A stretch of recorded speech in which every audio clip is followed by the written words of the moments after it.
homem mais odiado dos 7 mares. Contam as histórias que a lenda é de verdade. Bebê e amigos, yo-ho. Então bebê e amigos, yo-ho. Pra navegar o Pérola só deve existir um. Só me diz uma coisa, por que acaba com o rum? Olá, meu bebedores de rum. Sim, eu sei que eu fiquei sumido, mas era porque eu estava escrevendo a história e foi bem difícil porque eram muitas ideias. E lembrando que essa história está no Wattpad para vocês ler ela sem precisar escutar o áudio, o link vai estar nos comentários. Se vocês querem continuação, pode pedir à vontade porque adorei escrever ela. Então isso, agora aproveitem história. Neste mundo podre, só os fortes sobrevivem. Quem mente, engana e pisa nos outros sempre se dá bem. Já os honestos, são tratados como lixo. Fracos. Desprezíveis. Sempre tentei ser justo. Um bom garoto. Mas tudo o que recebi em troca foi desprezo, humilhação e solidão. Meus pais me abandonaram como se eu fosse nada. Minha namorada me traiu, rindo pelas minhas costas. E todos ao meu redor, só sabiam rir da minha dor. Essa é a recompensa por tentar ser bom neste mundo quebrado. Enquanto dizia isso, o garoto estava jogado no chão de um beco escuro, sendo espancado brutalmente por 3 agressores. Cada chute que acertava seu corpo era carregado de ódio, como se quisessem esmagar o pouco de esperança que ainda restava em seus olhos. Depois de 3 minutos de espancamento brutal, os agressores finalmente se afastaram, gargalhando como se tivessem acabado de assistir a um espetáculo. O garoto permaneceu caído no chão sujo e frio do beco, o corpo tremendo de dor, o rosto coberto de sangue e lágrimas silenciosas. Por um momento, ele pensou em não se levantar mais. Mas, mesmo com as pernas fracas e os ossos protestando, ele reuniu o pouco de força que lhe restava e tentou ficar de pé. Cambaleou, tropeçou, caiu de novo. Com muito esforço, apoiou uma das mãos trêmulas na parede úmida para não desabar outra vez. Dentro de sua mente, não havia mais esperança, só ódio, um ódio amargo e sufocante. Ele amaldiçoava o mundo, as pessoas, e cada um daqueles que haviam destruído tudo que ele tinha. Tudo que ele era. Saiu do beco cambaleando, como se a própria escuridão o acompanhasse. Cada passo era um grito silencioso de dor. Seus olhos, opacos, não choravam mais, pareciam secos, como alguém que já chorou tudo que tinha para derramar. Mas o destino ainda não havia terminado de humilhá-lo. À frente, as mesmas silhuetas surgiram outra vez, os mesmos garotos, os mesmos rostos cruéis, agora com sorrisos ainda mais perversos. "Você ainda consegue andar", disse um deles, com desdém. "Então vamos garantir que isso acabe agora." Sem dar tempo para a reação, empurrou o garoto com força. Mas o garoto em movimento pega no braço do valentão e puxa ele junto, fazendo os dois caírem juntos no meio da rua. O valentão segura o garoto pelo pescoço e sorri. "Seu merdinha, fracassado, você encostou pra esse mundo, por isso que vai morrer." Ele apertava o pescoço do garoto com tanta força que seus dedos afundavam na pele, os olhos da vítima começavam a revirar, o ar escapava em suspiros fracos. O ódio nos olhos do agressor deixava claro. Ele queria acabar com a vida do garoto ali mesmo, na rua. Mas nenhum dos dois percebeu o som crescente de um motor se aproximando. Foi só quando a buzina ensurdecedora de um ônibus ecoou pela rua eles perceberam o ônibus, mas já era tarde demais. Com um estrondo seco e brutal, o ônibus atingiu os dois com violência. Os corpos foram lançados pelo ar como bonecos, caindo metros adiante no asfalto. O sangue espalhou-se pelo chão, formando poças sob os corpos retorcidos. O garoto espancado, agora estirado no chão, abriu os olhos com extrema dificuldade. Cada respiração era um esforço, sua visão turva oscilava entre a escuridão e a dor. Mas ele ainda conseguia ver. Uma multidão começava a se aglomerar em volta do corpo dele. Pessoas filmavam com seus celulares, murmurando entre si, alguns rindo nervosamente, outros completamente em choque. "Meu Deus!" alguém sussurrou. "Tá morto?" perguntou outra voz, mais distante. O garoto, no chão, ensanguentado, tentou mover os dedos. Ele sentia dor, muita dor. Mas, acima disso, sentia algo mais, um silêncio estranho, quase reconfortante, como se o mundo estivesse desacelerando ao redor dele. Em um mundo distante, onde a magia convivia com a tecnologia e a pirataria dominava os mares, o sul era formado por incontáveis ilhas. Algumas eram cobertas por densas florestas habitadas por animais selvagens, outras não passavam de bancos de areia deserta, esquecidas pelo tempo. Mas nenhuma era tão conhecida quanto a Ilha da Comercialização. Um lugar vivo e movimentado, onde pescadores, mercadores e viajantes de todas as partes do mundo se encontravam. Ali, as embarcações paravam para vender mercadorias, trocar histórias ou simplesmente descansar antes de seguir viagem. No centro da cidade principal, uma multidão se reunia em torno de uma cena comum, mas sempre atrativa: uma briga. Dentro do círculo formado pelo povo, dois jovens se enfrentavam. Um deles, de pé, com o canto da boca ensanguentado, mantinha-se firme apesar do cansaço. Chamava-se Draven Yuzei, tinha 20 anos e carregava a responsabilidade de ser o irmão mais velho de dois. Seus olhos duros não deixavam transparecer fraqueza alguma. No chão, diante dele, estava Ash Yuzei, seu irmão do meio, de 17 anos. Seu corpo já trazia marcas da luta, mas ele não desviava o olhar de Draven. Havia no brilho de seus olhos uma mistura de orgulho e teimosia, a mesma que inflamava a curiosidade dos que assistiam. A multidão murmurava, incerta se a luta acabaria ali ou se estava apenas começando. Draven passou a mão pelo canto da boca, limpando o sangue com calma. Você realmente não sabe desistir, não é, irmão? Disse com um meio sorriso cansado. Ash apoiou as mãos nos joelhos e se ergueu devagar, respirando fundo. O corpo doía, mas o sorriso de orgulho não saía do rosto. Claro que não, eu sou um lutador. E um lutador não desiste. Ele avançou, correndo em direção a Draven. O irmão endireitou a postura, levantando a guarda, esperando. Ash desferiu uma sequência de socos, tentando abrir a defesa. Draven recuava um passo, bloqueava com os antebraços, desviava a cabeça no último segundo. Alguns chutes vieram, rápidos, mas também foram defendidos. Num movimento certeiro, Draven agarrou os pulsos de Ash, travando seus braços. Os dois se encaram de perto, o suor escorrendo, respirações pesadas se misturando.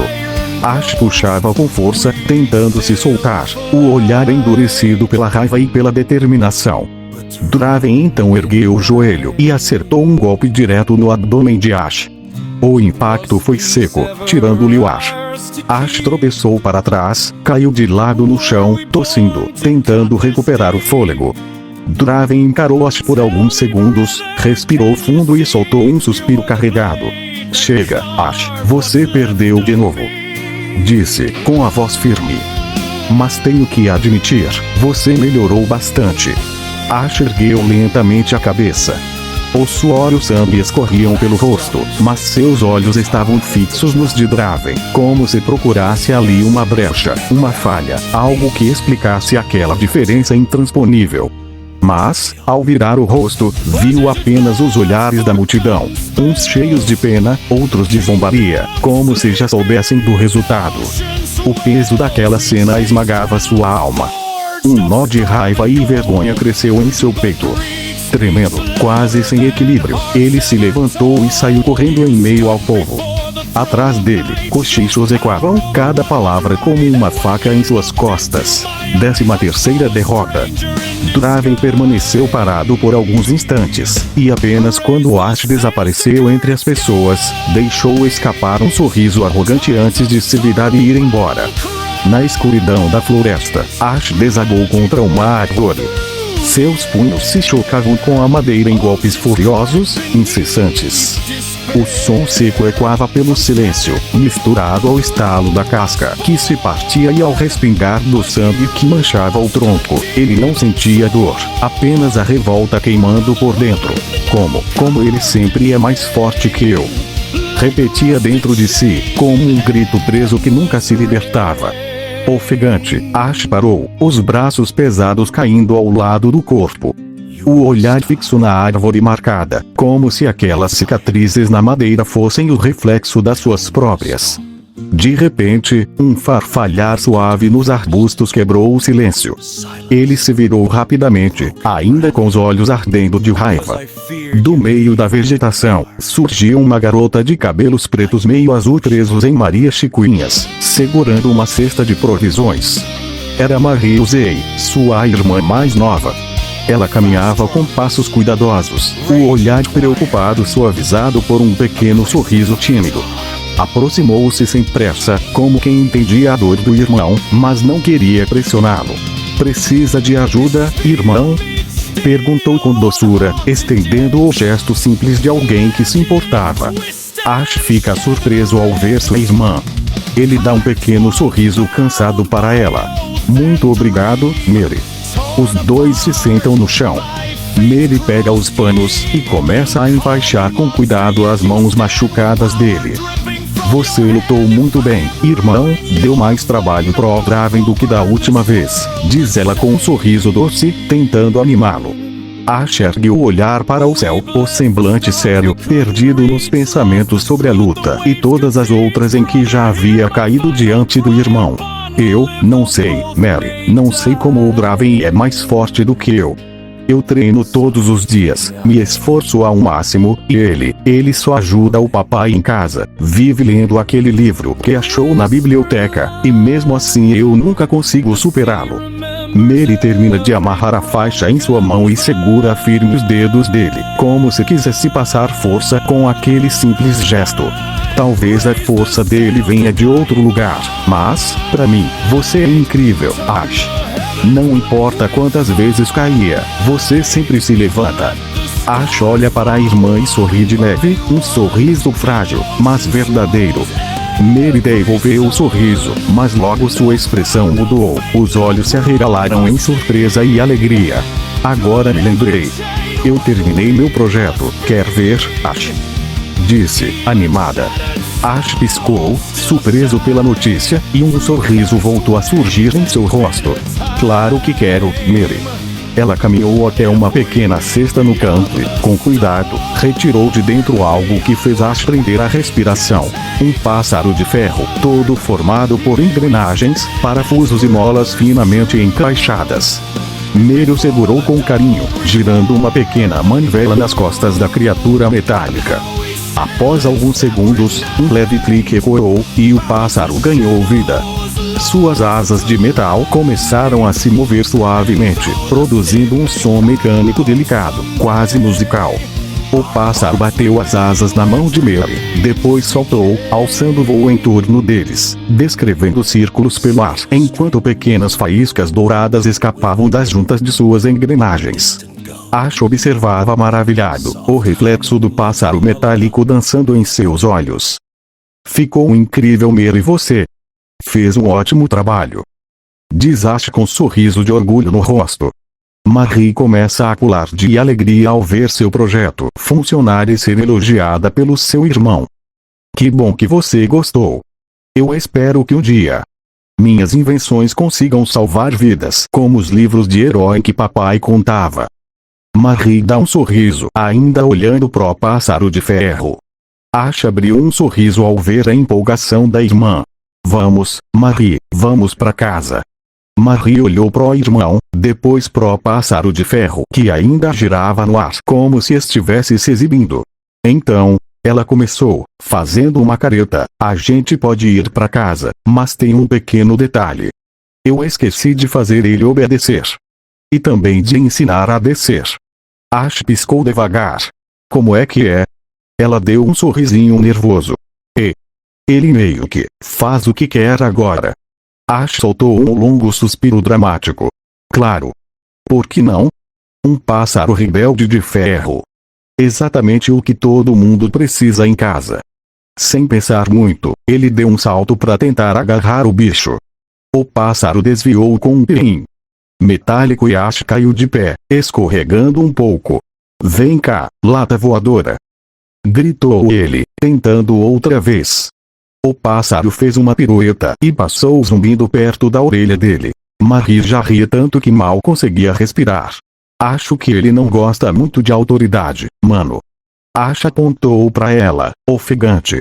E eu acho que você devia colocar um botão de modo obediência nessas tuas invenções. O pássaro soltou um pleque. E pousou no ombro de Marie, como se tivesse entendido a provocação. Ela deu um tapinha carinhoso nele e sorriu. Viu? Ele só precisa de amor. Ash revirou os olhos. Amor nada, isso aí é pura insolência mecânica. Ela dá uma risada ao ver o irmão irritado e estica a mão para ele.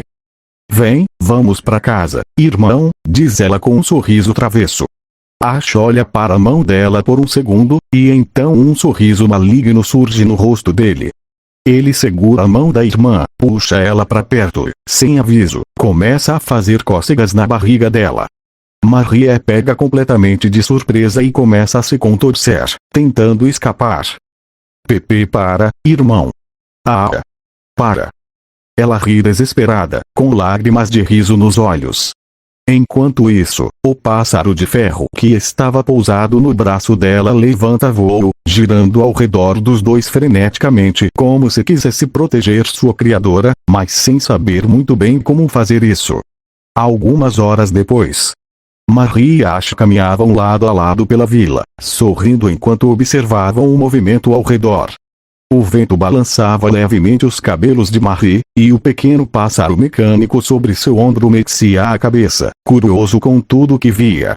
O silêncio tranquilo foi quebrado por Ash, que lançou um olhar divertido para o pássaro. Então, já decidiu como vai chamar seu amigo de ferro? Perguntou, apontando para a criatura metálica. Marie pensou por um instante, olhando para o irmão e depois para o pássaro, que encarava as pessoas como se analisasse cada uma delas. Seu nome vai ser Nicola. Nicola Yusei, declarou com orgulho. O pássaro deu um pequeno som metálico, como um trinco ecoando com satisfação, e bateu as asas de engrenagens de leve, quase animado. Ash riu baixo. Acho que ele gostou. E eu também. Marie abriu um sorriso satisfeito. Ainda bem. Achei que você ia dizer que era um nome idiota. Ia, Ash respondeu com um meio sorriso, mas aí você ia me dar um sermão sobre criatividade e sonhos ou algo assim. Marie fez uma careta brincalhona e empurrou o braço dele. Cala a boca, Ash. Quando finalmente chegaram em casa, perceberam que a porta não estava como haviam deixado. Lentamente, eles se aproximaram, e então o viram. Diante da entrada, imóvel como uma sombra à espera, estava um homem de barba longa e grisalha, olhos profundos e corpo marcado pela força de anos passados. A lâmina de uma espada descansava em sua mão, refletindo um brilho frio e ameaçador. Arthur Yusei, o pai dos 3 irmãos. Ele observava os filhos em silêncio, um sorriso quase imperceptível surgindo no canto dos lábios, mas seus olhos não sorriam. E onde vocês estavam? Perguntou, com uma voz baixa e serena demais para ser tranquilizadora, como se já soubesse a resposta, e estivesse apenas testando-os.